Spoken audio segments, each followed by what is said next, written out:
Bonjour à tous et à toutes. C'est un très grand plaisir pour les Midi Cridac de cet automne d'avoir avec nous pour notre dernière séance Stéphanie Tremblay, qui est professeure au département des sciences des religions à l'UQAM. Stéphanie a publié récemment avec Jacques Cherblanc un article qui avait pour titre Aux frontières de la nation, les 3 temps de la laïcité, dans un numéro de thématique de la revue Sciences religieuses, Religious Studies, qu'elle avait également co-dirigée avec Jacques Cherblanc.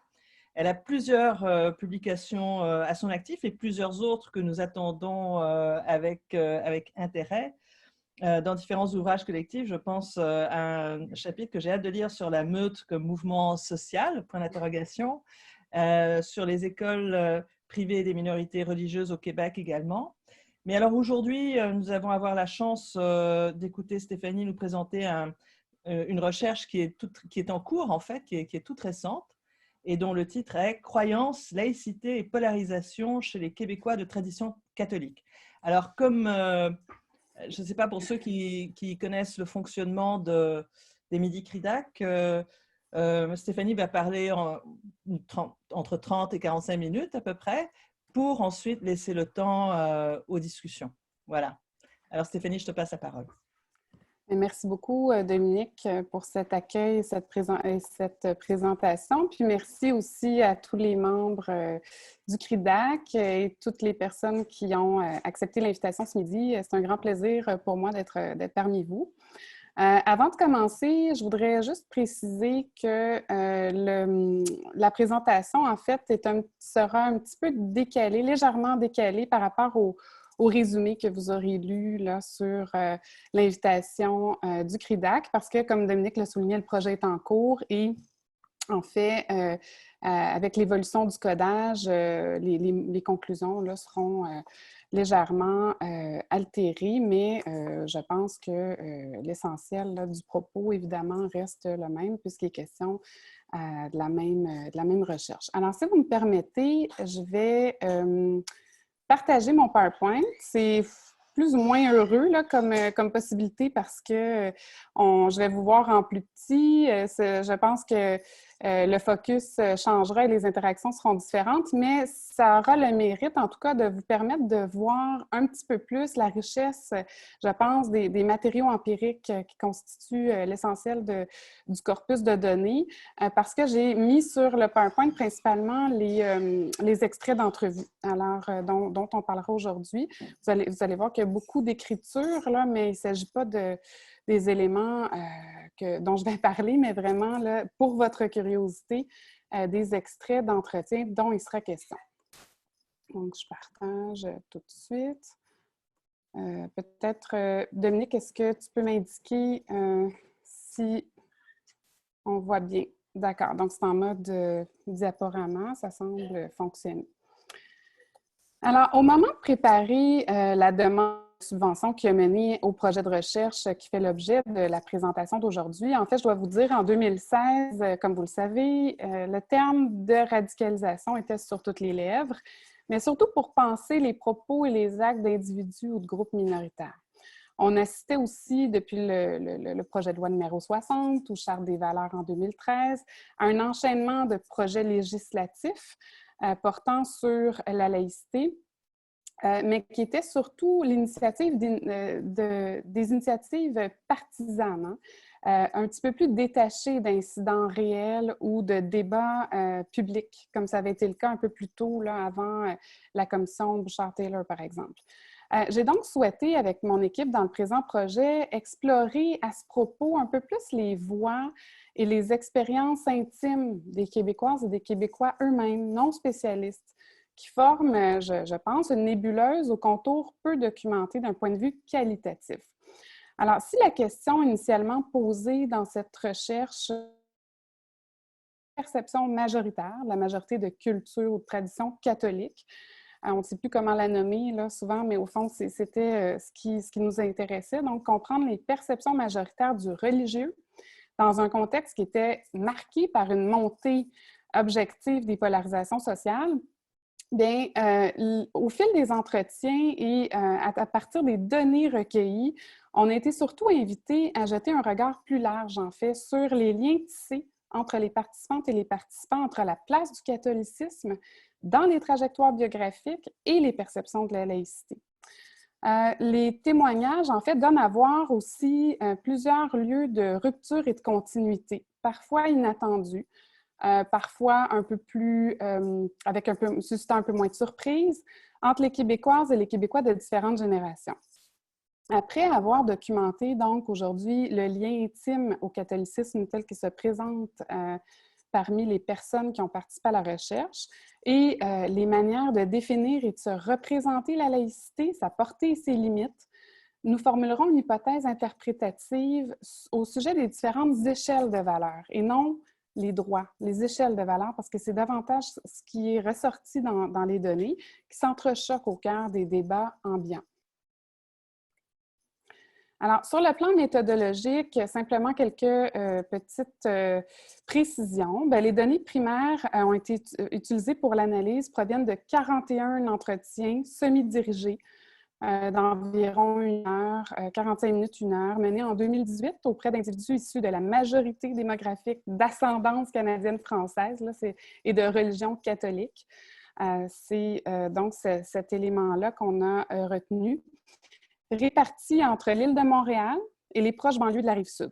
L'échantillon a été bâti, comme il se fait souvent dans ce type de recherche-là, grâce à un recrutement dans divers milieux de travail et à la méthode boule de neige ou par réseau. C'est-à-dire qu'on commence à recruter un noyau initial de personnes qui répondent aux caractéristiques recherchées et puis, de fil en aiguille, à travers leur réseau de voisinage, d'amitié ou leur réseau professionnel, on construit l'échantillon qui, au final, comportait dans notre cas 25 femmes et 16 hommes entre 7 et 66 ans. Diversifiés quant à leur occupation professionnelle, vous pourrez le voir dans les extraits d'entretien que je vous présenterai plus tard. Et cette recherche-là s'est inscrite vraiment pour ce qui est de la démarche analytique dans l'esprit de la théorisation ancrée. Donc, inspirée de l'École de Chicago notamment. Donc, c'est une démarche qui vise une construction empirique de la théorie, même si les entretiens ont ici remplacé la traditionnelle observation ethnographique. La démarche est encore à ce stade préliminaire, comme Dominique l'a souligné au début, dans la mesure où on poursuivra aux prochaines étapes de l'analyse, la délimitation notamment de la théorie. On va continuer à hiérarchiser les catégories autour des concepts centraux, etc. et éventuellement peut-être à éliminer d'autres catégories. Mais ce que vous voyez maintenant, c'est quand même les premiers résultats, disons, saillants de ce corpus de données qui était, ma foi, assez vaste. Alors, n'ayez pas peur de l'écriture, comme je vous disais, c'est vraiment, il s'agit là des extraits sur lesquels je veux attirer votre attention et que dont vous pourrez prendre connaissance là, pendant que je vous parle. Alors, une première continuité s'est tissée entre les récits de nos participantes et de nos participants, indépendamment de leur âge. C'est l'importance à différents degrés de la tradition catholique dans le noyau familial. En effet, ils et elles ont à peu près tous vécu une enfance catholique plus ou moins pratiquante, ponctuée par des rituels, allant d'une fréquentation occasionnelle lors des célébrations, par exemple, à régulière de l'Église. La participation au culte est généralement décrite, sans surprise, cette fois-ci, comme plus assidue chez les personnes les plus âgées de l'échantillon, celles qui ont plus de 50 ans, et décroît avec l'âge pour se limiter à la célébration des sacrements, par exemple la première communion et la confirmation, et à une assistance sporadique à la messe du dimanche chez les plus jeunes, souvent pour faire plaisir aux parents ou aux grands-parents, d'après une expression qu'on a souvent vue. Alors ici, dans le premier extrait que je vous ai présenté, vous voyez un extrait de Rachel qui dit qui a 49 ans et qui nous dit que quand elle allait à la messe, ce qu'elle aimait, c'était vraiment le fait qu'en revenant, elle savait qu'elle allait trouver le rôti sur la table, qu'elle s'habillait de façon élégante et chic pour aller retrouver la famille et qu'ils chantaient aussi ensemble. Étienne, 28 ans, nous dit de son côté qu'avec un souvenir de sa première communion, qu'il ressentait une fierté devant tout le monde d'accomplir ce rituel-là, sans trop savoir en fait ce qu'il accomplissait.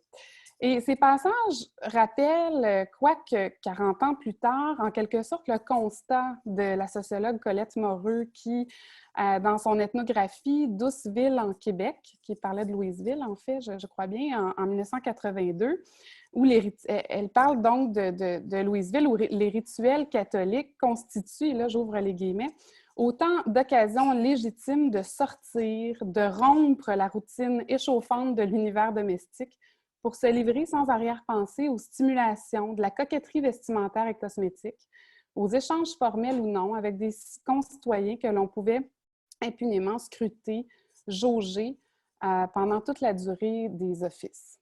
Alors, malgré le temps qui sépare ces deux moments, il nous semble retrouver quelque chose du même, qui part du même donné primordial dans les deux cas. Ensuite, il y a une rupture à l'égard du catholicisme qui survient dans presque tous les témoignages, encore là, entre 27 et 66 ans, moins comme un choc brutal qu'à l'image d'un détachement graduel, tranquille, qui coïncide souvent avec certaines perturbations démographiques. Pour les uns, cette coupure du catholicisme est analysée rétroactivement comme l'une des manifestations d'un choc biographique, sur le plan identitaire, par exemple, comme c'est le cas pour Maxime, 37 ans, avec qui ça a coïncidé surtout avec son départ à Moncton et au moment où il a commencé à assumer son orientation homosexuelle. Ensuite, ça peut être une période familiale importante, un deuil, une séparation, comme dans le cas de Rachel, 49 ans. Et ça correspond souvent, comme d'autres grandes transformations, à la période de l'adolescence, qui est vraiment une période liminaire de construction ou de reconstruction de soi. D'autres vont inscrire cette rupture personnelle et familiale dans la trame historique de la Révolution tranquille, qui est alors narrée comme le passage de la société québécoise et dans son sillage des individus et des familles, de la tradition à la modernité. Dans le témoignage de Robert, que vous voyez ici, cette imbrication entre les destins individuels et collectifs est clairement mise en lumière et associée cette fois-ci au relent d'une colère à l'égard d'un cléricalisme jugé abusif et contrôlant.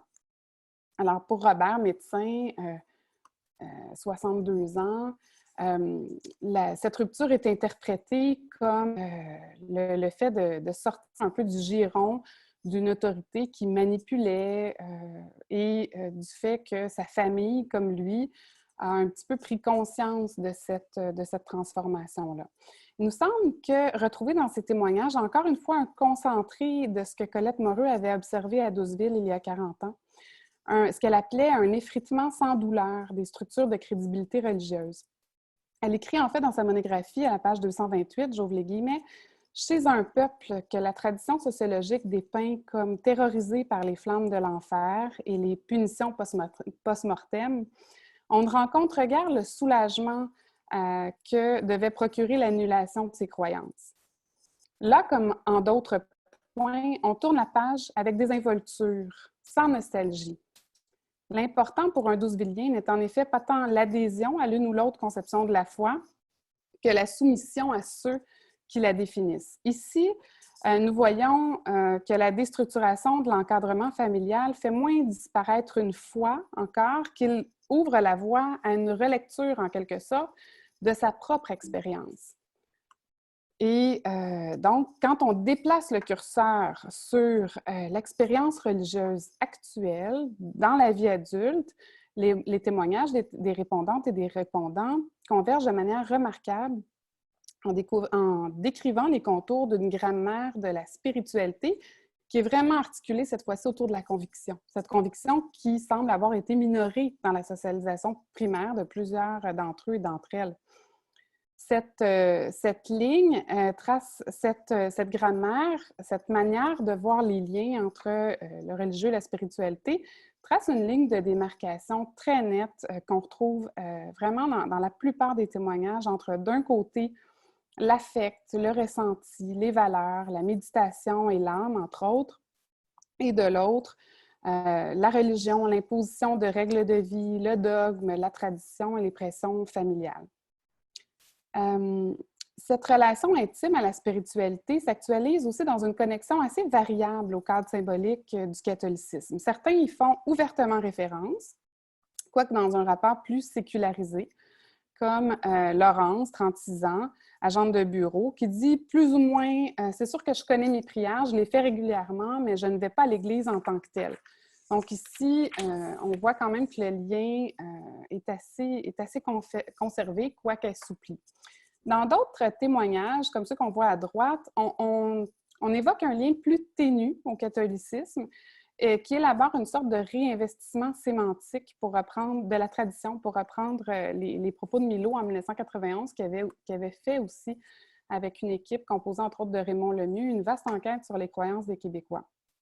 Et le réinvestissement sémantique, c'était une manière de dire au fond qu'on allait s'ancrer, un peu se référer au cadre d'énonciation du catholicisme, mais en y investissant, en changeant de sens ou en travestissant le sens de certaines pratiques ou de certains rituels et éventuellement en important aussi des éléments exogènes. C'est ce qu'on voit dans le premier témoignage de Camille, qui dit qu'elle fait encore sa prière, mais elle a réélaboré sa prière. Et donc, ça fait référence au catholicisme, mais d'une façon, disons, plus créative ou plus individualisée. Et puis, on voit aussi avec Rachel, par la suite, qui dit dans une expression, ma foi, assez jolie, « Ma cathédrale, c'est la forêt ». Alors, on voit aussi ce lien-là avec le catholicisme, mais réinvesti de façon différente, plus personnelle. Il est aussi intéressant de constater que les extraits que je vous ai présentés, mais aussi d'autres plus largement dans le corpus, ne proviennent pas seulement de personnes dites baby boomers. Et ça, c'est peut-être l'élément un petit peu plus inattendu, en tout cas de mon côté. Mais ce sont des témoignages qui sont aussi issus d'adultes nés entre les années 70 et 80 qui ont baigné dans un certain catholicisme culturel, mais qui, selon plusieurs analystes, étaient aussi en train de s'effriter de plus en plus, laissant la place à un régime de plus en plus pluraliste, là, au détriment du catholicisme culturel comme on l'a connu, notamment si on se réfère aux travaux de Meunier sur cette question-là et de Wilkins-Laflamme. Donc, ce tournant pluraliste dans la lignée croyante s'observe aussi dans le choix pour plusieurs parents de notre échantillon de ne pas faire baptiser leur enfant ou bien de leur en laisser le choix plus tard. Donc, parfois, c'est une intention qui est exprimée. Certains affirment même avoir choisi de transmettre une nouvelle éducation en cette matière à leurs enfants. C'est le cas de Rachel ici qui parle, il y a une faute ici, là, ça devrait être yin et non yin, mais qui parle du yin et du yang, qui fait l'objet pour elle du bouddhisme, d'un type de philosophie qu'elle aimerait transmettre dans l'éducation pour son fils. Justement, ce lien avec le bouddhisme est particulièrement significatif, puisque des affinités avec cette philosophie ou religion-là, selon la façon dont on le décrit, sont présentes dans près de la moitié des témoignages. Donc, dans 19 entretiens sur 41, on retrouve une référence au bouddhisme et positive, ou très positive. Alors, en fait, le bouddhisme tel qu'il est imaginé et pensé par les répondantes et les répondants qui en font mention, semble en effet incarner de manière emblématique non seulement le type spirituel majoritaire, mais aussi la figure ou l'archétype du religieusement acceptable dans la société québécoise, tel qu'on peut le voir dans les extraits suivants, qui font non seulement référence à une sorte de description de ce qui est conçu pour le bouddhisme et qui est relativement variable d'un cas à l'autre, mais aussi l'aspect normatif, ce qui est bon en matière religieuse, ce qui est sain. Dans le cas du premier témoignage de Laurie, 58 ans, le bouddhisme est décrit comme rituel à l'âme, donc à ce qu'on a vu tantôt dans les énoncés du champ lexical, mais à la maîtrise aussi, à l'équilibre, donc c'est quelque chose de positif, de souhaitable. Dans le cas de Rémi, c'est une approche qui se veut plus scientifique et puis qui nous permet de trouver les réponses qu'on cherche. Et enfin, dans le cas de Julie, 29 ans, donc on voit encore ici que c'est quand même assez partagé sur le plan des âges. Pour elle, la spiritualité qui est incluse notamment dans le bouddhisme, ça évoque le vivre et laisser vivre, la liberté. Donc pour elle, c'est plus inspirant. Ensuite, en décrivant, en fait, je vais revenir un peu en arrière, en décrivant le contenu d'une spiritualité associée au bouddhisme, on cerne aussi en négatif les aspects qui délimitent, ce qui est perçu comme inacceptable, en fait. Parce que pour de nombreuses répondantes et répondants, cette spiritualité humaniste aux accents universels résonne vraiment avec les fragments restants de la mémoire catholique, qui elle-même s'est refondée sur des assises spirituelles dans la foulée de son délitement institutionnel. Géraldine Mossière observe de manière analogue, comme Jacques Cherblanc, en 2005, dans sa thèse de doctorat, elle avait exploré aussi dans le contexte scolaire des AVSEC, les animateurs de et d'engagement communautaire, un déplacement du registre catholique vers le registre humaniste. Et c'est vraiment ce qu'on observe aussi de ce côté-ci. Maintenant, si les visions éthiques de ce qui est bon ou de ce qui est mauvais, de ce qui est acceptable ou non, du religieux ou du spirituel, se rejoignent dans l'énonciation quand même parmi les différentes personnes de l'échantillon, comme nous l'avons vu un petit peu, dans l'énonciation de principes ou de valeurs intimes relativement partagées dans l'abstrait, il faut dire que l'opérationnalisation de ces valeurs-là, dans l'exercice notamment de son jugement sur la laïcité, va moins de soi. Un premier constat surgit dans les réponses recueillies. Bien, les points de vue sont souvent plus nuancés qu'on peut le présumer, notamment en référence aux résultats de sondages récents. En fait, chez plusieurs, l'appréciation intime du caractère raisonnable ou acceptable d'une expression religieuse n'est pas nécessairement prédictive de leur jugement politique en matière de laïcité. Je m'explique. Par exemple, Françoise, que vous voyez ici, qui nous dit qu'elle se voit heurtée dans ses convictions en apercevant une femme voilée déambuler à côté de son mari en short, ce qui est quand même une sorte d'emblème assez important dans la populaire, dans l'imagerie un peu médiatique et populaire qu'on voit autour des signes religieux. Bien, Françoise, donc, qui se voit heurtée dans ses convictions, s'oppose pourtant à une mesure qui imposerait aux femmes le retrait de leurs symboles religieux. Elle dit, bien, bien une pensée. En fait, si elle fait son travail, la personne, bien, il faut dire je disais fraternité, il faut quand même les respecter aussi. Alors, elle est heurtée, mais elle n'est pas forcément d'accord pour une mesure, par exemple, qui restreindrait la liberté des femmes en ce sens. C'est aussi le cas de Gilles et Mélanie qui, pour des raisons différentes, n'opteraient pas pour l'interdiction des signes religieux, tel que stipulé dans la loi 62, qui, à ce moment-là, discutait dans l'espace politique en 2018, au moment de mener les entretiens, malgré la réserve personnelle qu'ils ont tous les deux par rapport à cette question-là. Les réserves ne sont pas nécessairement les mêmes. Bon, de la même façon que Gilles est un homme, Mélanie est une femme, ça peut éventuellement avoir un lien aussi, mais on voit dans le témoignage de Gilles que la raison pour laquelle il s'oppose à la faisabilité, c'est principalement parce que selon lui, c'est une loi qui n'est pas applicable, qui ne tient pas la route, mais ça n'empêche pas de vouloir que la laïcité soit préservée, mais pas par une loi comme ça. Et puis Mélanie, elle, dit que le voile, par exemple, ça vient vraiment la heurter, mais qu'elle ne pense pas que pour autant on pourrait l'interdire parce qu'au nom de la liberté, en fait, elle dit tout le monde est libre et puis je ne serais pas en accord avec une stratégie comme celle-là.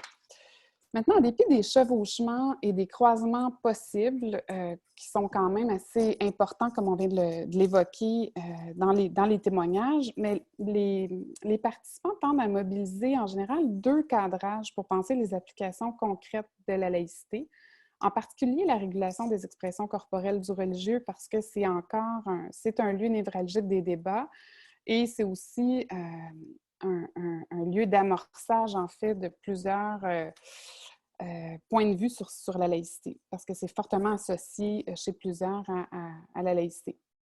Chez les uns, bien, la laïcité réfère surtout à une forme synchronique, c'est-à-dire pas contextualisée dans le temps, de séparation entre l'État et les religions qui doit être régulée par le droit.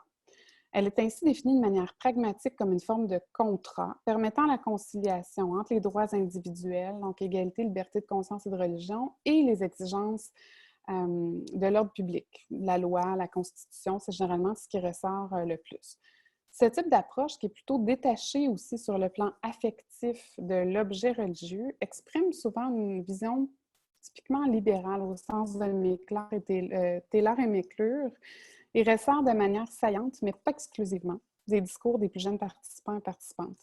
C'est ce qu'on voit ici chez Céline et Julie, qui disent, dans des termes différents, qu'elles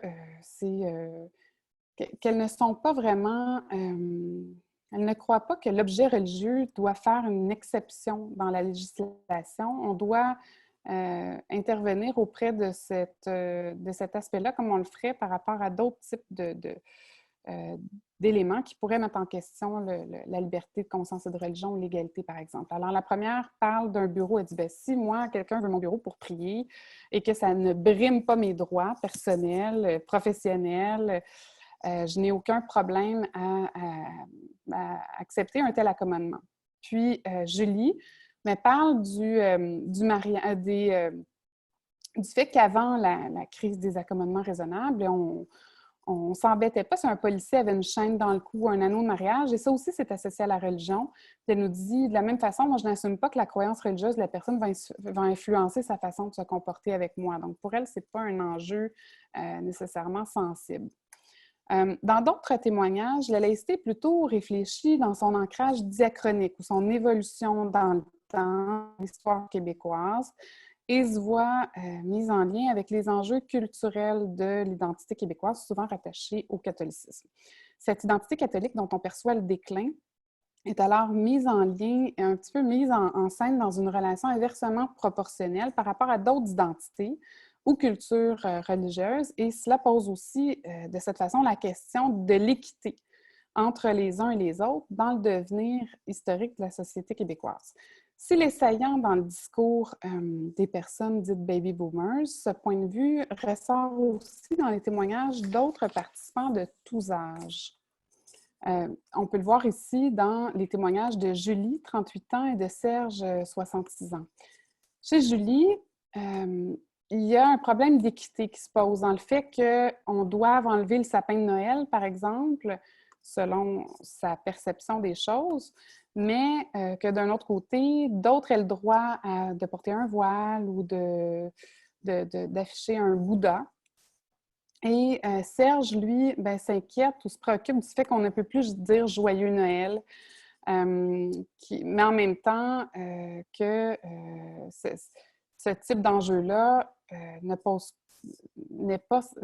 va pas s'en poser un problème de rupture avec un historique qui, pour lui, n'est pas nécessairement connoté religieusement. Il y a d'autres exemples. Parmi les exemples qui reviennent le plus souvent d'accommodements qui sont jugés déraisonnables, parce que c'est souvent ça qui est prégnant, c'est les vite-givries, la prière à la cabane à sucre. Donc, ce sont des éléments qui ont beaucoup marqué nos participants. Au cœur de ces discours, donc, la laïcité n'est pas pensée comme un enjeu de droit ou lié au mode de démarcation des espaces privés et publics, mais plutôt comme dans le registre de l'identité, de la culture, de la convivialité et du partage de symboles communs.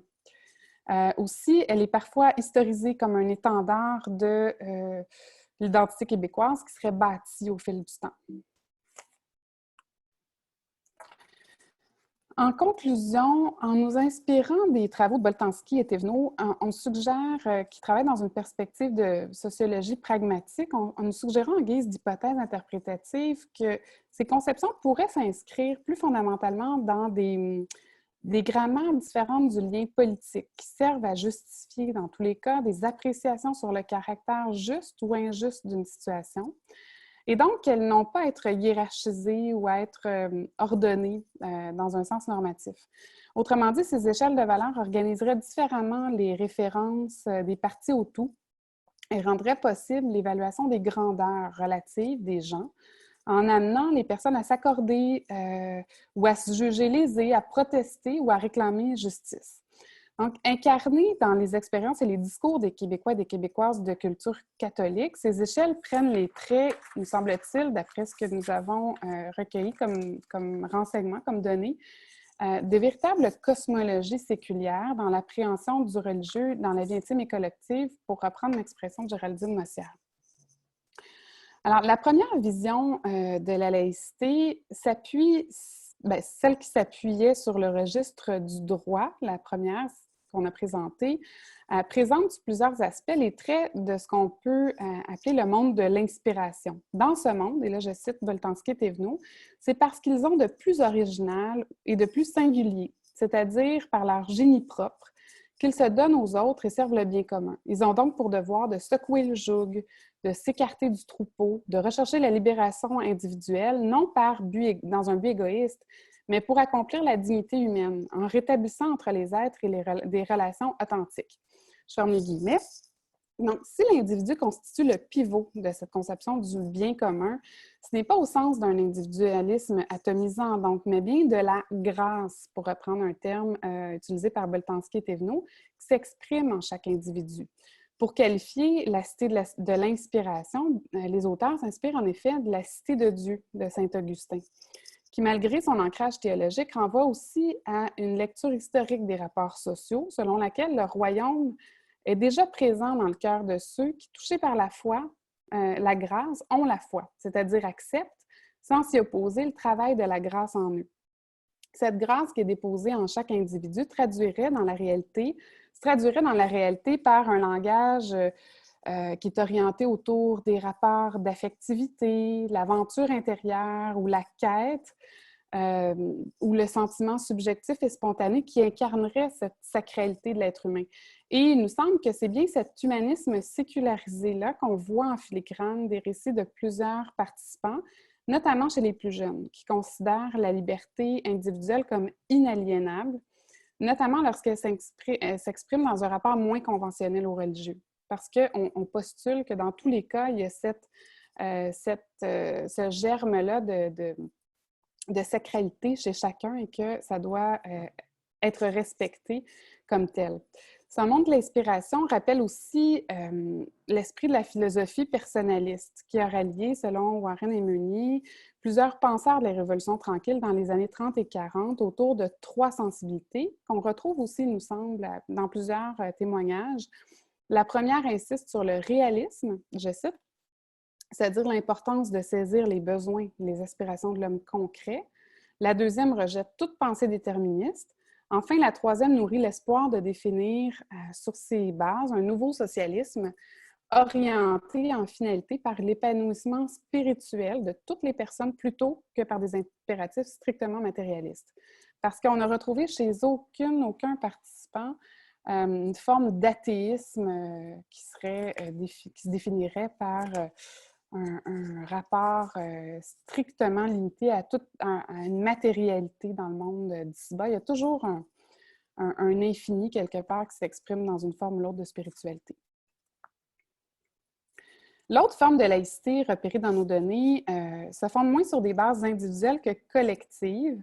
On parle souvent d'une version nationaliste ou conservatrice ou communautarienne, mais il semblerait qu'ici, au fond, ce qui compte le plus, c'est la projection, dans une projection historique, culturelle ou identitaire, qui est souvent catholique. Et donc, en ce sens, cette vision-là peut être définie par les droits, la priorité accordée aux droits collectifs, mais il nous semble plus juste de dire qu'elle présente les traits d'une échelle de valeur qui peut être définie autour du modèle de cité domestique, toujours chez Boltanski et Thévenot. La cité domestique, explique les deux auteurs, a taillé sa place parmi les constructions politiques, notamment avec de Bonald, pour qui il s'agissait de restaurer une cité dont la Révolution française et le développement du libéralisme ont entamé la légitimité et qui, avec l'extension prise par l'opposition du public et du privé, a eu tendance à être rejetée du domaine public pour être cantonnée au domaine des relations interpersonnelles. Mais le thème dominant de cette conception politique réside dans la recherche d'un principe de cohésion de type domestique, au fond, dans un contexte qui est résolument démocratique. Dans le quotidien, ce monde apparaîtrait lorsque, j'ouvre les guillemets, la recherche de ce qui est juste met l'accent sur les relations interpersonnelles entre les gens, d'où l'intérêt accordé à tout ce qui touche à l'apparat du corps, aux vêtements, à la présentation.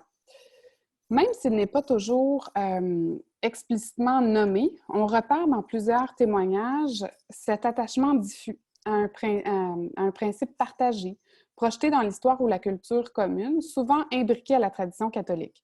La mise en valeur de cet attachement prioritaire à la culture permet ici d'éclairer pourquoi la logique du droit est rarement mise de l'avant, notamment dans la réflexion sur la légitimité des cas d'accommodement raisonnable dans les limites de la laïcité. C'est ce qui importe ici pour les personnes qui s'attachent davantage à ce monde domestique, c'est avant tout de communier à un même espace où on peut se réunir en toute convivialité, à l'image des souvenirs d'enfance, de la vie familiale, qui était rythmée par les rituels du catholicisme traditionnel. Plusieurs participantes et participants, donc, nous ont affirmé qu'ils et elles n'avaient pas vraiment la foi, mais qu'ils appréciaient néanmoins les rituels qui resserraient les liens familiaux et rythmaient la semaine, le quotidien.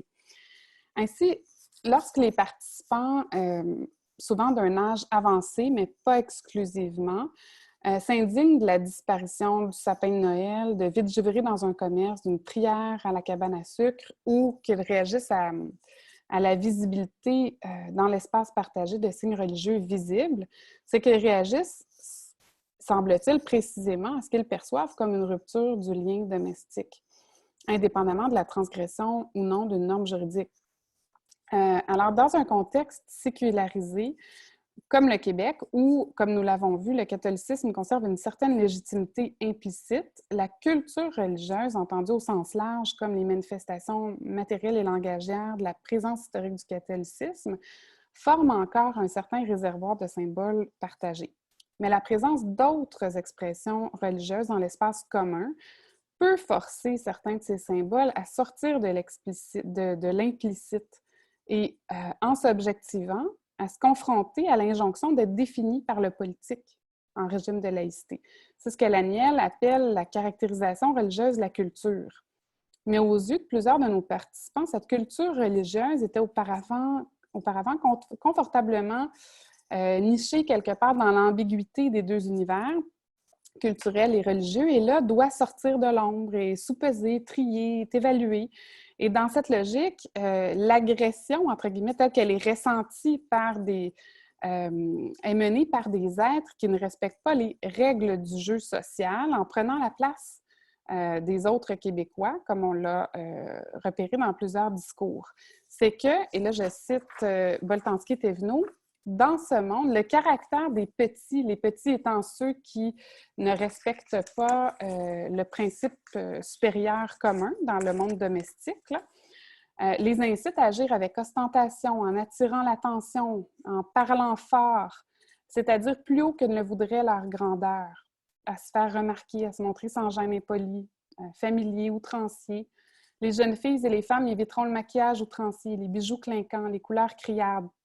Bien sûr, les signes religieux présents dans l'espace public ne sont pas des bijoux, des maquillages accrocheurs, mais dans cette conception domestique du lien politique, on ne peut sous-estimer ce qui est perçu comme une violence symbolique, qui, comme le souligne Cyril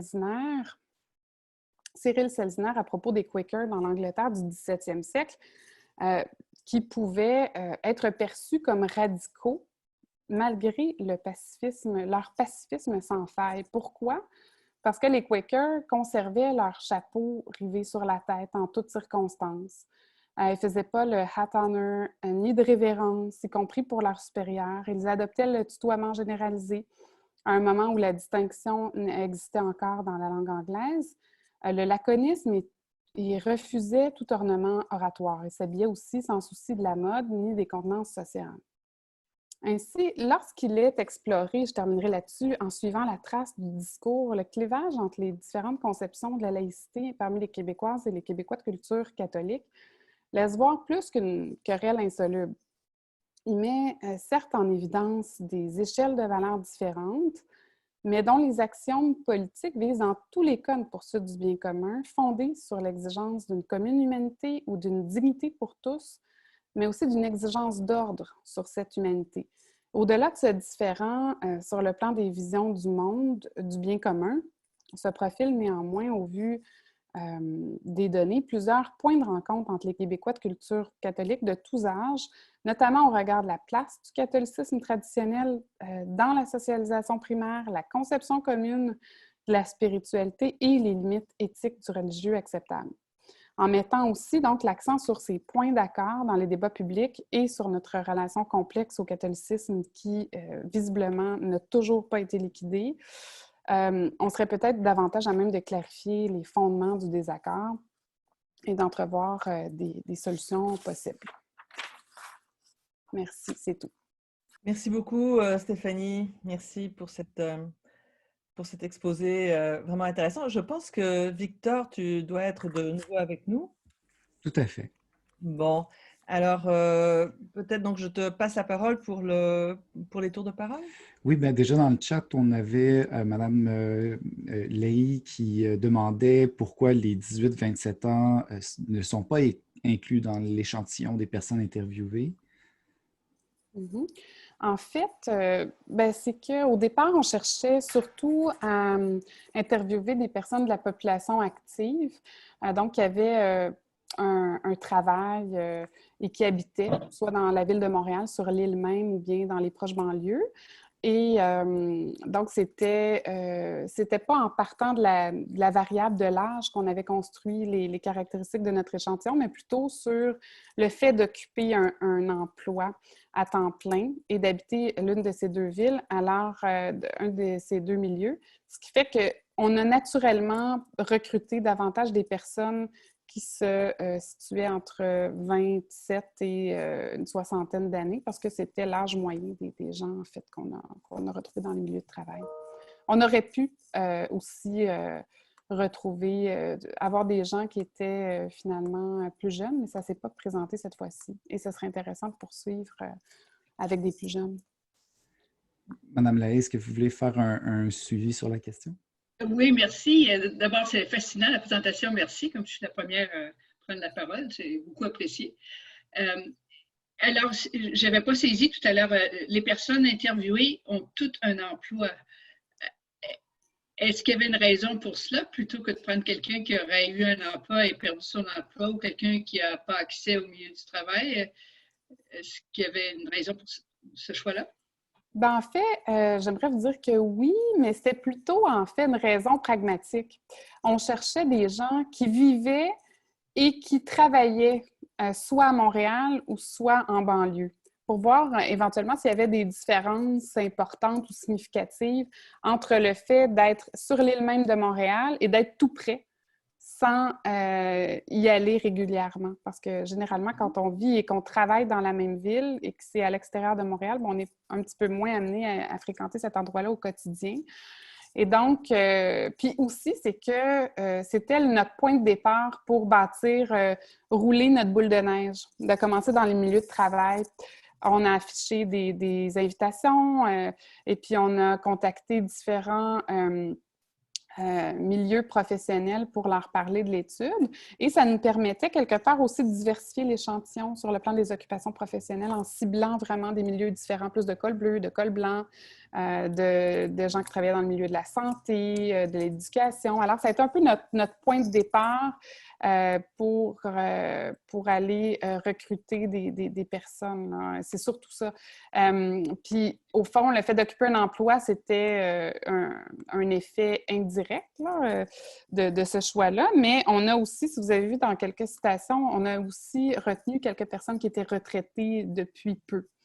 Ce qui fait que ce n'était pas forcément le fait d'occuper un emploi ou non qui était central, mais bien le lieu que ça nous permettait pour rencontrer ces personnes-là. Puis je vois que vous avez une autre question. Oui. Sur, c'est ça, désolée, je viens de la voir. Sur l'athéisme, en fait, c'est que je ne veux pas entrer dans le domaine là, des définitions et tout ça, mais ce que je voulais dire par l'athéisme, c'est qu'il n'y a personne sur les 41 participantes qui nous ont dit que... qui croyaient en rien, autrement dit, ou qu'ils pensaient qu'ils allaient mourir et que ça se terminait là. Pour tout le monde qui nous a parlé, il y avait toujours une certaine spiritualité qui se vivait, qui s'éprouvait ou qui se pensait à travers un rapport à l'infini ou au plus grand que soi. Là. Même si les définitions variaient d'une personne à l'autre, il nous a semblé que cette spiritualité-là, telle qu'on l'a entendue pendant la présentation, elle était systématiquement présente à différents degrés chez tout le monde. Merci. On pourrait peut-être passer la parole à M. Turgeon, Luc Turgeon. Bonjour. Est-il toujours parmi nous? Il y avait une question Oui, à bonjour, savoir. excusez, je suis dans une drôle de pièce, alors c'est pour ça que j'avais coupé ma caméra. En fait, moi et Martin, on avait la même question, mais essentiellement, c'était juste pour voir si vous aviez vu des différences entre vos participants qui vivent à Montréal et ceux qui vivent dans la banlieue.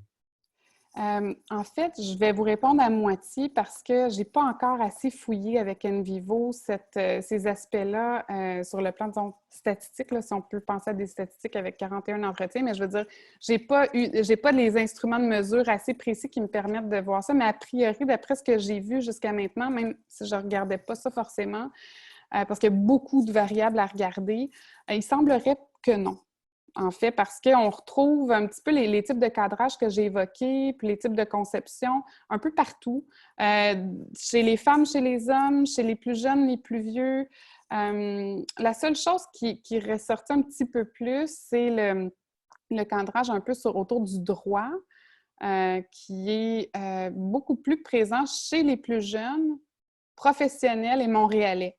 Mais c'est la seule place où on voit un petit peu quelque chose se dégager en termes de profil sociodémographique. Sinon, pas vraiment. Mais c'est vraiment en lien avec vos travaux que j'avais pensé à faire un petit peu cette distinction-là, d'avoir des participants à la fois en banlieue et à la fois à Montréal, parce que j'ai lu vos articles, notamment avec Antoine Bilodeau.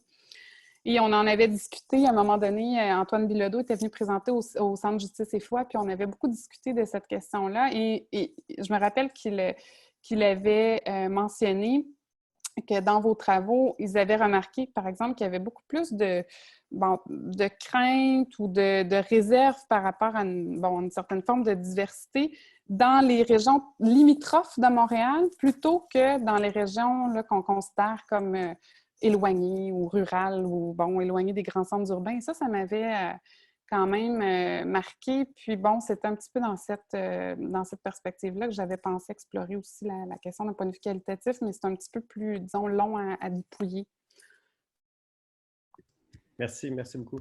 Mais ça ne me surprend pas totalement parce que nous aussi, la différence qu'on avait trouvée, c'était plus une différence générationnelle, en fait. C'est-à-dire que chez les gens de la génération du baby-boom, entre la ville et les banlieues, il n'y avait pas d'énormes différences. On l'avait retrouvé plus chez les plus jeunes. Donc, merci beaucoup pour votre question. Puis je trouve le projet tout à fait fascinant. Merci. Monsieur Meunier, est-ce que vous voulez prendre la parole?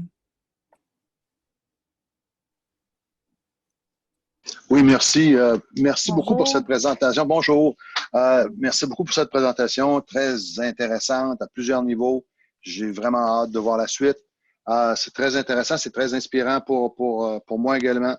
J'aimerais revenir sur un aspect que j'ai travaillé aussi en partie, mais que je revois dans mes entrevues, puis j'aimerais que vous détailliez davantage, c'est-à-dire l'adjonction du bouddhisme et du catholicisme. Parce que, Géraldine en a parlé, bien sûr, mais j'aimerais que vous détailliez un peu plus comment ça imbrique, au fond, l'un et l'autre, sans se nuire, parce qu'au fond, sur le plan théologique, il pourrait avoir, on pourrait dire, des contradictions. Comment les Québécois et Québécoises que vous avez interviewés sont capables de mettre ça ensemble puis de faire sens en prenant certains aspects du bouddhisme avec leur fond culturel catholique? Une très, très bonne question. Merci. En fait, c'est sûr que cette question-là n'a pas été systématiquement approfondie par tous les participants. Puis c'est important pour nous de leur laisser un peu la liberté d'approfondir les aspects qui semblaient plus importants pour eux. Et c'était parfois en lien avec le bouddhisme, parfois en lien avec la spiritualité plus généralement, ou bien en lien avec une prière qui avait été réélaborée dans le catholicisme. Mais je pense qu'il y a un premier point à souligner, c'est peut-être les recompositions qui sont faites de cette spiritualité-là et la relecture de sa propre expérience à travers un bouddhisme qui est largement imaginé, qui est largement reconstruit, voire fantasmé peut-être dans certains cas.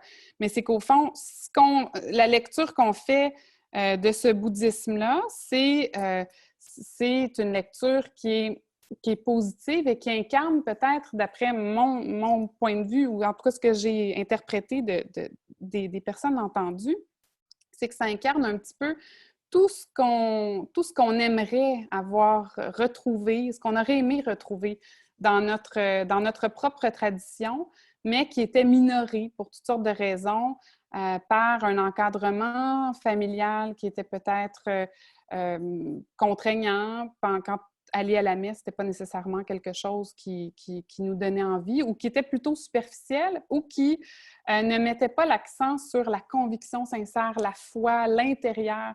Et le bouddhisme, dans la façon dont les gens le voient, c'est surtout ça qui ressort. C'est le fait que ça nous plonge à l'intérieur de soi, que ça canalise notre moi intérieur, notre bien-être, la maîtrise, l'équilibre. Donc, c'est vraiment, j'ai l'impression, un lieu qui est réinvesti à travers toutes les espérances qui ont été peut-être déçues dans l'enfance par rapport au catholicisme. Mais c'est pas, même si elles convergent dans une certaine mesure, parce que ces perceptions-là se recoupent souvent, ça fait référence non pas à une pratique spécifique là, dans l'espace social qui existerait comme tel, mais c'est quelque chose qui est largement imaginé de façon convergente.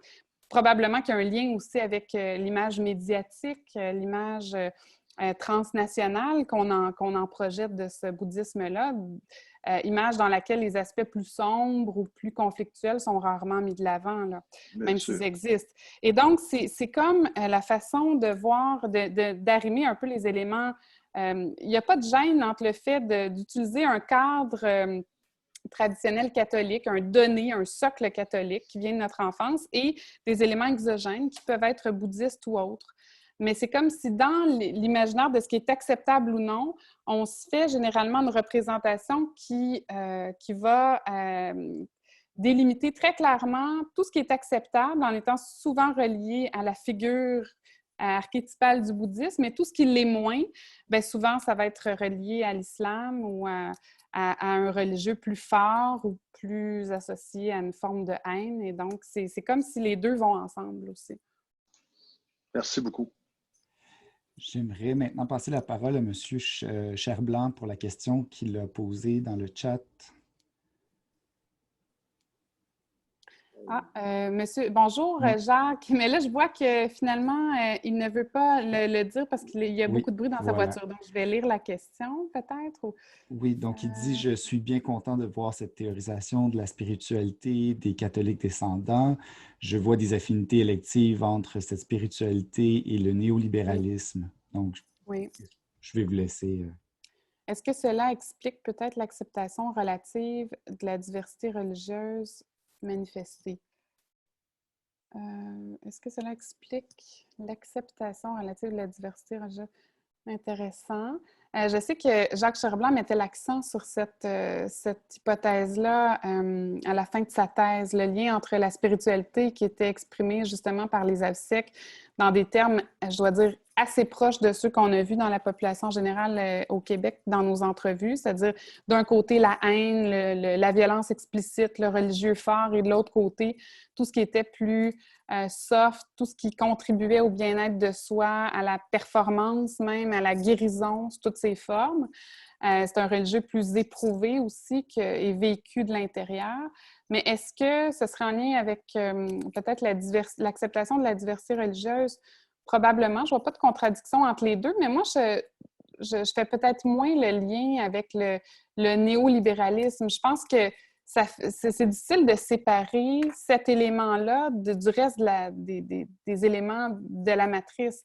C'est une matrice qui est individualiste, qui est subjective, qui est fondée sur l'expressivité du soi intérieur, sur l'authenticité, sur l'identité de plus en plus, hein, on le voit, là, c'est l'identité comme position qui des fois va concorder ou va coïncider avec notre affinité avec certains groupes, mais est-ce que, puis au nom de cette liberté-là profonde, bien, on accepte peut-être plus facilement les autres comme nous qui nous renvoient par la communication notamment à cette même image-là de liberté.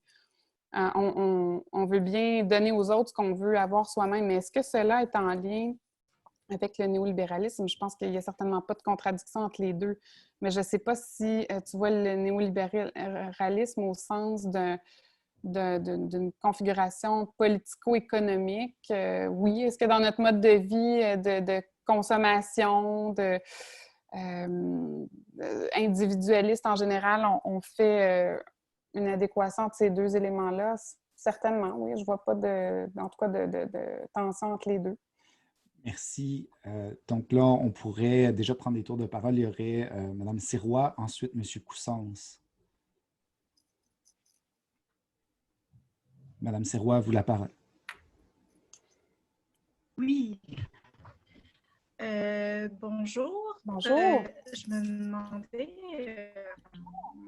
demandais, c'est quoi la place accordée à la question des valeurs dans les entrevues que vous avez faites? Parce qu'actuellement, je travaille avec Jean-Philippe Perrault sur les jeunes qui se disent sans appartenance religieuse. Puis, justement, la question des valeurs est souvent abordée ou utilisée pour justifier la désaffiliation ou la prise de distance vis-à-vis de l'institution catholique. Donc, je me demandais quelle forme prend cette question-là des valeurs dans le discours des gens qui ont participé à votre projet.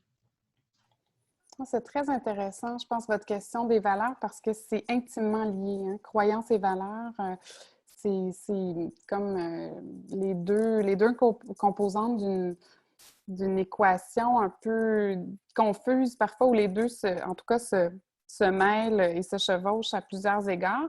Je pense aussi que dans nos entrevues, les valeurs étaient un élément fondamental parce que c'est souvent ce qui fait en sorte ce qui fonde le désirable, l'acceptable, le juste, le vrai, le beau, et qui, après ça, fait en sorte qu'on va lire ou rétro-analyser des épisodes de notre vie à propos de ce qu'on veut, ce vers quoi on veut tendre dans le domaine du vrai, du beau, du juste. Et puis, on retrouve beaucoup ça, je pense, dans l'interprétation variable d'une même expérience religieuse dans l'enfance. Souvent, on l'a vu, nos répondants ont à peu près tous vécu une enfance religieuse ponctuée de rituels, mais certains vont voir une rupture brusque en lien avec leurs valeurs autour de la modernisation du Québec liée à la Révolution tranquille. D'autres vont le voir plus comme une rupture graduelle ou très douce, alors que l'expérience objective, s'il peut y avoir une expérience objective, reste relativement proche. Mais je pense que c'est vraiment relié aux valeurs puis à la façon dont on se projette. On projette notre identité sur le plan biographique, dans le passé, dans l'avenir et actuellement. Et c'est la même chose, je pense, pour revenir à la question du bouddhisme, qui fonde vraiment la grille du religieusement acceptable. C'est qu'est-ce qui est bon, qu'est-ce qui est moins bon, puis après ça, comment ça peut se retrouver projeté dans des formes religieuses qui semblent, en tout cas à notre avis, refléter ce type de valeurs-là. Le bouddhisme étant, pour la plupart des gens, une forme qui est tout à fait typique là, de ce qui est perçu comme bon. Donc, je pense que oui, il y a beaucoup de construction de parcours en fonction de ce qui est perçu comme bon et juste. Ça semble être pas mal central. Merci. Oui, donc la parole sera à David Coussens. Merci Stéphanie pour ta présentation, c'était vraiment très stimulant. C'est une toute petite question. Donc quand tu as fait les entrevues, donc, comment se sont déroulées les discussions que tu as eues avec les répondants sur la question de la laïcité? Est-ce que tu leur as demandé aussi de définir ce qu'eux entendaient par la laïcité, comment ils comprennent la laïcité? Parce que ce qui m'intrigue un peu, sans que ce soit surprenant, mais j'ai l'impression que dans les propos des répondants, la laïcité n'est perçue qu'au prisme des enjeux de visibilité du religieux dans la sphère publique. Donc d'autres questions qui pourraient toucher pourtant des clientèles catholiques, comme la question de la laïcisation de l'éducation, comme la question du cours éthique et culture religieuse qui avait été porté devant les tribunaux d'ailleurs par des communautés catholiques. J'ai l'impression que tout ça, on n'en parle pas. Donc, est-ce que finalement, cette laïcité dont il parle n'est rien d'autre que celle qui a été construite au Québec et de façon finalement très limitative de ce qu'est en réalité la laïcité? Très bonne question, David. En fait, je pense que tu réponds toi-même à la question là, à la fin de ton intervention. C'est que, oui, je l'évoquais un petit peu tantôt, mais brièvement. C'est-à-dire que c'était un dilemme un peu qu'on avait au début parce qu'on se disait, bon, comment on va faire pour poser des questions sur la laïcité sans leur mettre des mots dans la bouche? C'est un petit peu toujours le genre de dilemme qu'on peut avoir. Il est important de parler autour d'événements qui font sens, qui sont proches habituellement de l'expérience vécue le plus possible des personnes à qui on s'adresse et qui en même temps, bon, donc qui évitent l'abstrait complet parce que là, ça donne n'importe quoi. Là, les gens se forcent à répondre des choses qui ne viennent pas forcément en tête. Et en même temps, bien, si on est trop précis, on risque d'être suggestif. Alors, cela dit, ce qu'on a décidé de faire un petit peu pour essayer de régler un peu cette tension-là ou ce questionnement-là, c'est qu'on a commencé en partant justement de l'expérience de l'enfance. Un petit peu, c'était pas la forme typique d'un récit de vie, mais c'était vraiment de partir de l'expérience vécue. Le fil cardinal un peu de l'entrevue, c'était la religion vécue dans l'enfance, parce qu'on savait que tout le monde était catholique à différents niveaux. Donc, comment c'était dans la famille, comment c'était après ça au cours de l'adolescence, comment c'était à travers la vie adulte. Donc là, l'amorçage était fait. Ça, on avait quand même... tout le monde était un petit peu cadré autour de son propre vécu. Après ça, c'était plus la spiritualité qui revenait parce que c'était dans leurs propres termes ce qu'ils vivaient dans le champ religieux et dans la vie adulte. Et puis après, ce qu'on a fait, c'est qu'on leur a pas défini la laïcité. J'ai même pas nommé le mot. En fait, je disais, bien, qu'est-ce que vous pensez de la place de la religion dans l'espace public, dans la société québécoise? Et puis là, ils commençaient à parler. Puis au moment où ils parlaient, quand ils ne mettaient pas, la plupart du temps, ils parlaient de la loi 62 parce que c'était ce qui se passait au moment de faire les entrevues. Et puis, ils nommaient eux-mêmes souvent la laïcité. Quand ce n'était pas le cas, on pouvait lancer le mot laïcité, mais sans la définir. Et là, il y en a quelques-uns qui nous l'ont demandé, qu'est-ce que vous voulez dire par laïcité? Puis là, on se bornait à dire, bien, c'est vraiment les liens entre le politique, le religieux, la façon dont c'est aménagé, les rapports politiques, religion, Église, État dans notre société.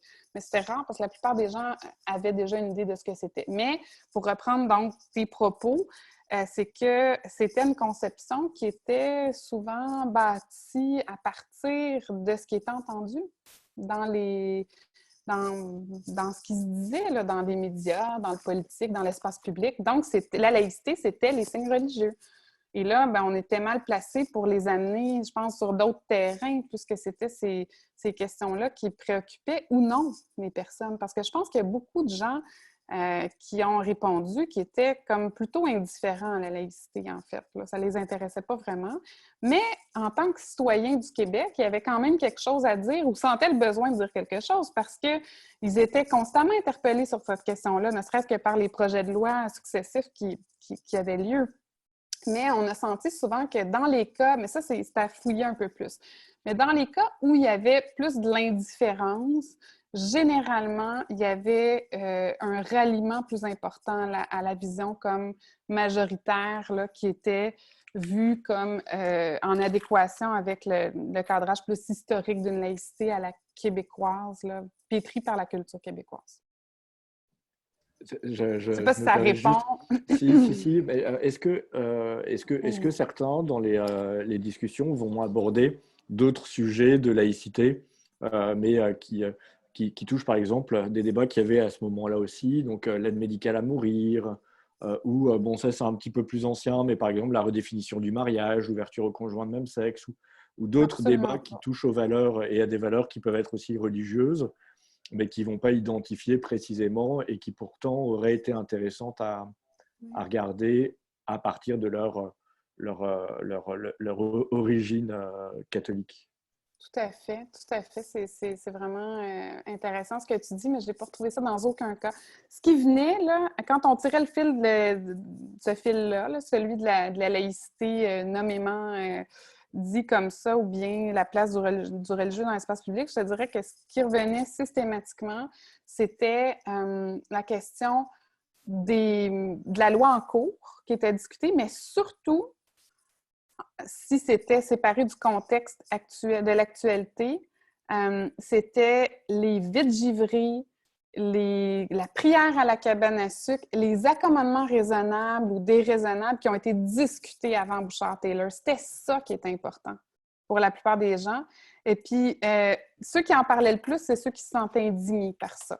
Puis là, c'est pour ça que quand on dit, bien, on sait que ce n'est pas des accommodements raisonnables, mais ça fait partie de la mémoire qui se fabrique. C'est ça qui est important pour ceux qui s'indignent.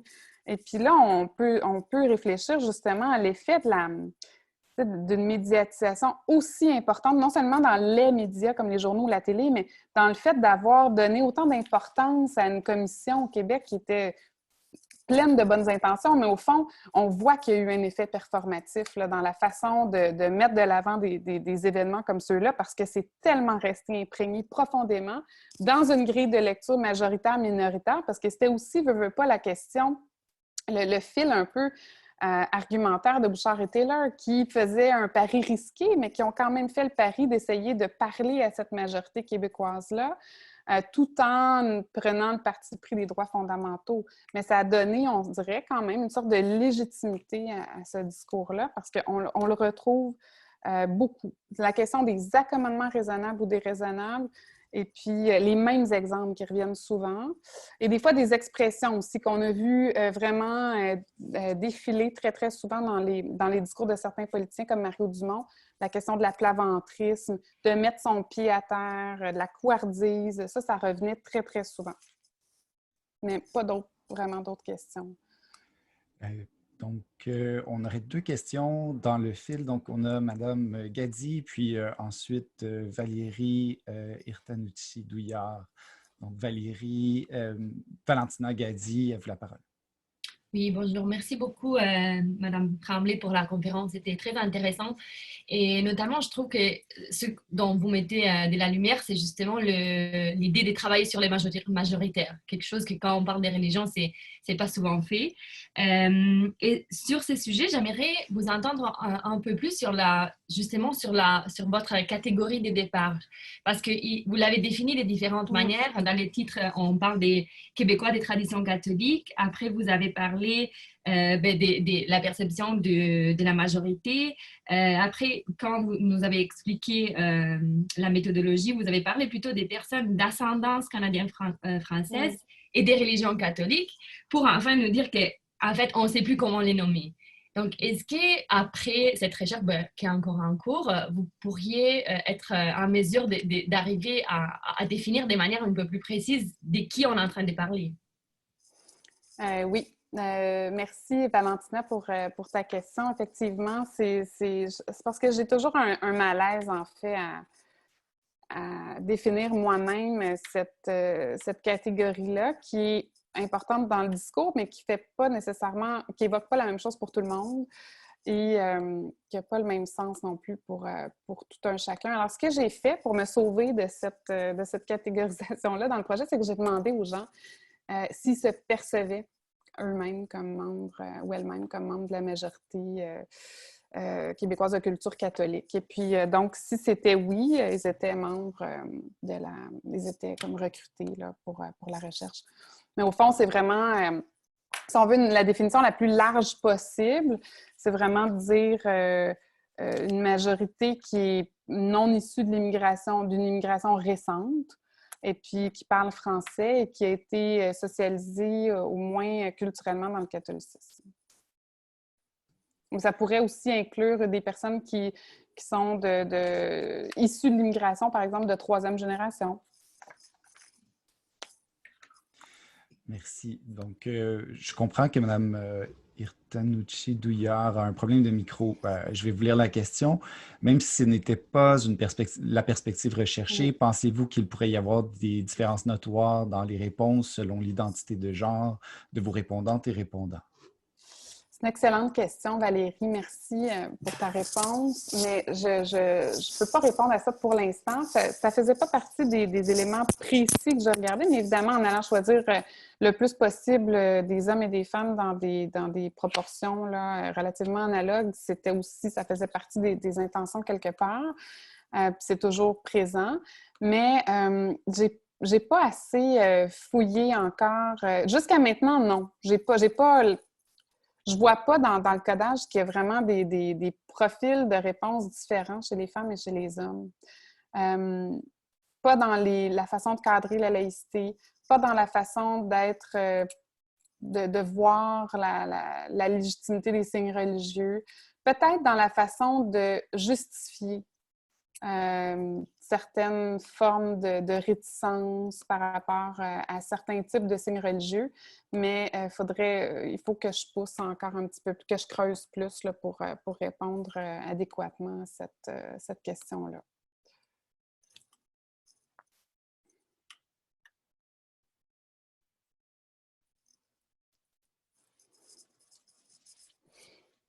Victor?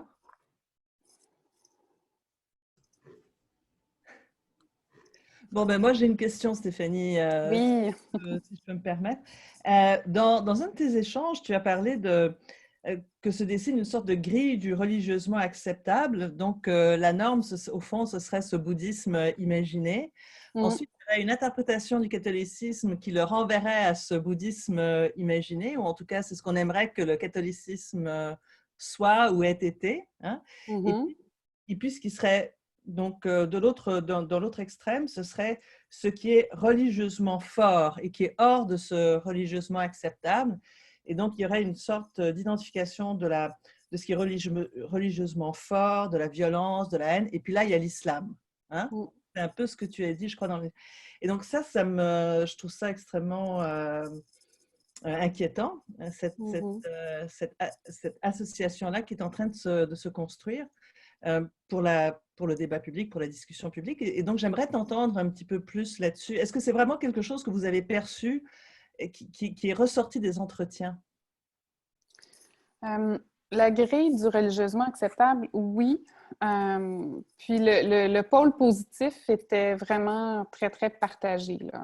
Même nominalement, là, la question d'un bouddhisme qui permettrait de poursuivre son épanouissement personnel dans le monde d'ici-bas. Puis là, on va dans le sens de toutes les recherches sur la spiritualité depuis les années 2000 qui confirment la même tendance. C'est assez partagé. Par contre, l'autre pôle est un petit peu plus, heureusement, un peu plus diffus. Tout le monde s'oppose à la haine, à la violence explicite, aux inégalités, notamment de genre. Et là, les exemples convoqués s'inspirent souvent de l'imagerie musulmane, par exemple, des oxymores entre, comme je l'ai montré un peu tantôt avec le témoignage de Françoise, d'un homme très habillé dehors quand il fait chaud et d'une femme, c'est-à-dire le contraire, lapsus, d'une femme très, très habillée et d'un homme qui est en short à côté.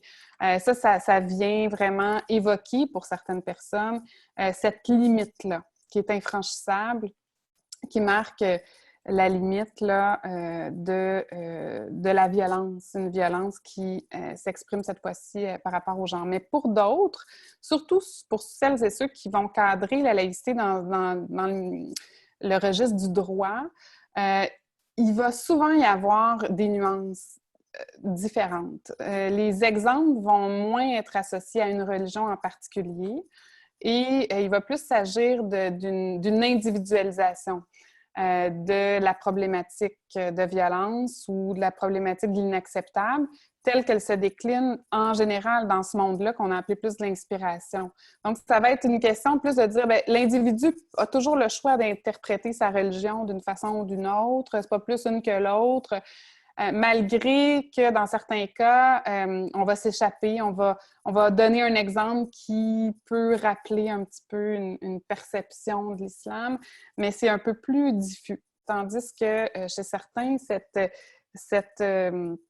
on pense violence, on pense religieux fort, mais là, naturellement, c'est cet exemple-là qui vient. Puis il y a parfois des liens qui se font aussi dans les récits entre l'attentat du 11 septembre, c'est souvent relié, la sphère internationale et puis les débats ici. Donc, il y a vraiment un monde qui relie ces différents points-là souvent ensemble.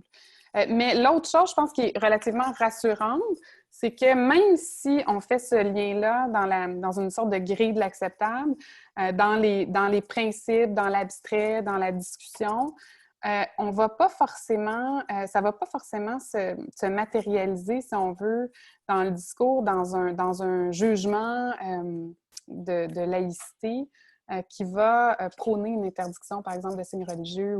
Non, moi, ce qui m'a d'une certaine façon étonnée par rapport à ça, c'est de voir que même pour ceux et celles qui se sentaient heurtés par certaines expressions religieuses qui étaient, bon, explicitement ou non reliées à l'islam ou aux personnes musulmanes, il n'y avait pas nécessairement de continuité avec ce qu'on souhaitait dans le domaine de la laïcité en lien avec les signes religieux. Certains disaient « Oui, je me sens heurté, j'aime pas ça », mais là, il y a une différence entre mon opinion personnelle puis la vie publique, là. La liberté, c'est plus fort. Puis la liberté, ça veut dire qu'on est capable de choisir pour soi. Puis ça, c'était assez partagé, notamment chez les personnes qui cadraient la laïcité dans un discours, dans une forme d'historicité plus importante. Alors, je pense qu'il faut voir qu'il y a beaucoup de nuances, puis des passages entre les attitudes dans certains domaines et de l'éthique, par exemple, et de l'autre, dans d'autres, du public, qui ne sont pas toujours faits. Merci beaucoup. Merci beaucoup, Stéphanie. Là-dessus, M. Beauchamp voudrait rebondir, donc à vous la parole. Oui, merci. Je voulais juste renchérir, en fait, vraiment dans ce que vous disiez là, avec Dominique aussi. Mais je me demandais si vous voyez un lien dans la conception des gens entre le religieux fort puis comme la violence est inacceptable. Ou est-ce qu'ils pouvaient concevoir des gens qui auraient comme une religion bien présente, qui la vivent, mais qui n'est pas... qu'il n'y a pas de lien, là. Ou est-ce qu'il y a est-ce qu'il y a un lien ou pas là, dans l'imaginaire des gens? C'est une question quand même très pointue, mais en général, il y a toujours, il y avait 41 personnes, donc c'est sûr que c'est pas toujours possible de trouver des grandes tendances générales. À ce point de vue-là, il me semble que bon, les exemples étaient tellement variés que c'est difficile de faire un lien, mais souvent, le religieux fort venait avec quelque chose de suspect. Parce que le religieux fort, c'était jamais le religieux catholique. Le religieux catholique, c'était le religieux spirituel. C'est pour ça qu'on parlait d'un humanisme là, qui était inspiré beaucoup du catholicisme. Le religieux fort, c'est le religieux qu'on ne connaissait pas, qui n'était pas bon ou qui était pas vrai. Il y a certaines personnes qui nous ont parlé, par exemple, des Raéliens, des témoins de Jéhovah, des groupes qui étaient quand même, ou des personnes ou des sectes, là, c'est un mot moins populaire, mais qui était quand même prononcé parfois. Et là, c'est jamais positif. Quand le mot secte sort, c'était associé au charlatanisme, aux faussetés. Et puis même pour les gens qui étaient très, très ouverts à toutes sortes de profils spirituels et toutes sortes de signes religieux, là, ça, c'était quand même une catégorie à part. Là. Ce qui était faux, c'était pas très spirituel. Fait que ça aussi, c'est un autre aspect. Mais sinon, il y a quand même quelques personnes, notamment ceux qui travaillaient j'ai remarqué, dans les milieux, par exemple, d'intervention sociale, les travailleurs sociaux, des gens qui avaient une profession souvent axée sur l'entraide, l'écoute de l'autre, les psychologues, qui, eux, mettaient l'accent souvent sur l'individu qui pouvait aller trouver quelque chose de vraiment important dans sa communauté, même dans les communautés qui étaient très encadrantes. C'était souvent des personnes qui adoptaient des discours plus individualistes, justement, dans la façon et qui laissaient place à l'interprétation d'une religion qui pouvait être différente d'une personne à l'autre. Mais encore là, souvent, il y avait l'espérance un petit peu libérale là, du fait qu'on pouvait être libre de choisir, mais qu'on pouvait choisir mal aussi. Très bien, mais je vous remercie à tous et toutes d'avoir été si nombreux pour écouter Stéphanie Tremblay. Un grand merci à Stéphanie d'avoir accepté notre invitation et d'avoir fait cette présentation vraiment passionnante. Et puis, bah, écoutez, est-ce que je vous souhaite joyeux Noël? Je ne sais pas, mais en tout cas, bonne fin de trimestre à tous et toutes, et puis au plaisir de se revoir en janvier. Merci. Merci beaucoup à tout le monde d'avoir été là.